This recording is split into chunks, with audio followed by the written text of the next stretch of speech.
Hi guys, అందరూ ఎలా ఉన్నారు? Welcome back to movie metrics YouTube channel. ఈరోజు మనం ఒక మోస్ట్ యాంటిసిపేటెడ్ మలయాళం థ్రిల్లర్ గురించి మాట్లాడబోతున్నాం. దృశ్యం ఫేమ్ అయిన జీతు జోసెఫ్ గారి direction, Asif Ali and Aparna Balamurali act చేసిన మిరేజ్ మూవీ రీసెంట్గా సోనీ ఎల్ఏవిలో తెలుగు డబ్బింగ్తో స్ట్రీమింగ్ అవుతుంది. So is it worth your binge watch time or not? Let's find out. Cinema story line చాలా ఇంట్రిగ్యూయింగ్గా స్టార్ట్ అవుతుంది.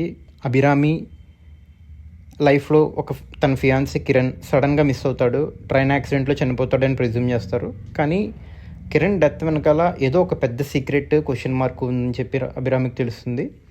అప్పుడు ఆసిఫ్ అలీ యాక్ట్ చేశారు ఈ క్యారెక్టర్లో. ఒక డిజిటల్ ఇన్వెస్టిగేటివ్ జర్నలిస్ట్ అభిరామితో జాయిన్ అయ్యి ఆ మిస్టరీని చేస్ చేయడం స్టార్ట్ చేస్తారు. ఆ మిస్సింగ్ కేసు చుట్టూ తిరిగే financial conspiracy, identity theft, dark secrets ఏంటి అనేది ఈ మిరేజ్ స్టోరీ. పర్ఫార్మెన్సెస్ విషయానికి వస్తే Aparna Balamurali seize the soul of the film. తన క్యారెక్టర్లో ఉన్న ఎమోషనల్ టెన్షన్, ఫ్రస్ట్రేషన్ చాలా బాగా క్యారీ చేసింది. ఫస్ట్ హాఫ్లో తన వీక్నెస్ని, సెకండ్ హాఫ్లో తన స్ట్రాంగ్నెస్ని కన్విన్సింగ్గా చూపించింది. అండ్ ఆసిఫ్ అలీ చాలా కంట్రోల్డ్ పర్ఫార్మెన్స్ ఇచ్చాడు. ఒక ఇన్వెస్టిగేటివ్ జర్నలిస్ట్గా తన డైలాగ్స్ కానీ బాడీ లాంగ్వేజ్ కానీ చాలా న్యాచురల్గా అనిపిస్తాయి. Both leads gave us sincere efforts అని చెప్పాలి. జీతు జోసెఫ్ టచ్ అయితే ఈ సినిమాలో పక్కా ఉంటుంది. జీతు జోసెఫ్ అంటేనే ట్విస్ట్లో టర్న్లో.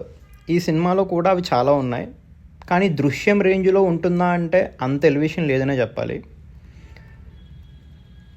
ఇంట్రెస్టింగ్ ప్లాట్, స్టోరీ కాన్సెప్ట్ చాలా ఎంగేజింగ్గా ఉంటుంది. రివీల్ అయ్యే సీక్రెట్స్ అండ్ కనెక్షన్స్తో మనం గెస్ చేస్తూనే ఉంటాం.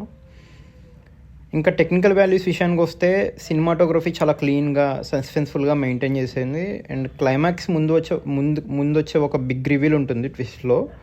అది మాత్రం అన్ప్రెడిక్టబుల్గా అనిపిస్తుందని చెప్పాలి. ఇది ఒక థ్రిల్లర్ లవర్స్కి ఒక ట్రీట్ అనే చెప్పాలి. ఇది అయితే నార్మల్గా ఈ మలయాళం థ్రిల్లర్స్లో ఏంటంటే ట్విస్ట్లు అనేవి కొన్ని మనం గెస్ చేస్తూ ఉంటాం.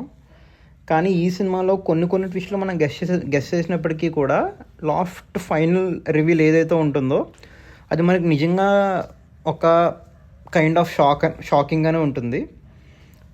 అదైతే నాకైతే వర్కౌట్ అయ్యింది బాగానే.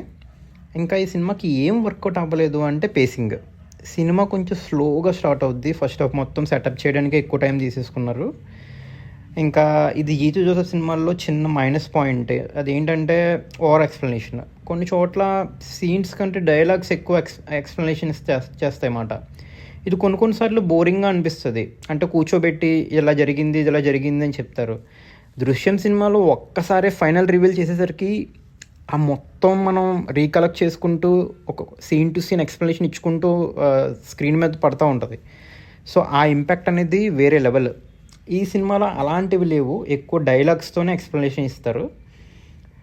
ఇంకా బ్యాక్గ్రౌండ్ మ్యూజిక్ ఏంటంటే కొన్ని ఇంపార్టెంట్ సీన్స్కి బీజిఎం ఇంకొంచెం ఇంటెన్స్గా ఉంటే బాగుండేది అనిపించింది. కొన్ని చోట్ల ఏంటంటే మరి ఏమో బీజిఎం అసలు ఎందుకు లేదు అన్నంత ఫీలింగ్ కూడా వచ్చింది. ఇంకా ఫైనల్గా చెప్పాలి అంటే మిరేజ్ అనేది దృశ్యం లాంటి మైండ్ గేమ్ థ్రిల్లర్ కాదు. ఇది ఒక complex relationships and financial crime mix చేసిన ఒక డీసెంట్ థ్రిల్లర్. మీరు ఈ వీకెండ్లో ఓటీటీలో చూడడానికి కొత్త థ్రిల్లర్ కోసం చూస్తుంటే మిరేజ్ని ఒకసారి డెఫినెట్గా ట్రై చేయొచ్చు. Just keep your expectations moderate. నార్మల్గా ఇది థియేటర్లో చూస్తే చాలామందికి ఆ స్టార్టింగ్ స్టేజ్ సెట్ చేయడానికి ఏదైతే టైం ఉంటుందో అది బోర్ కొట్టచ్చు. కానీ మనం ఓటీటీలో టీవీలో చూస్తున్నప్పుడు వీ కెన్ డెఫినెట్లీ ఎంజాయ్. నేనైతే ఒకసారి చూడొచ్చనే మీకు సజెస్ట్ చేస్తాను. మీరు ఈ సినిమా చూస్తే కనుక మీకు ఎలా అనిపించిందో కింద కామెంట్ సెక్షన్లో తప్పకుండా చెప్పండి. మర్చిపోకుండా మా ఛానల్ సబ్స్క్రైబ్ చేసుకోండి. ఈ వీడియోని లైక్ అండ్ షేర్ చేయండి.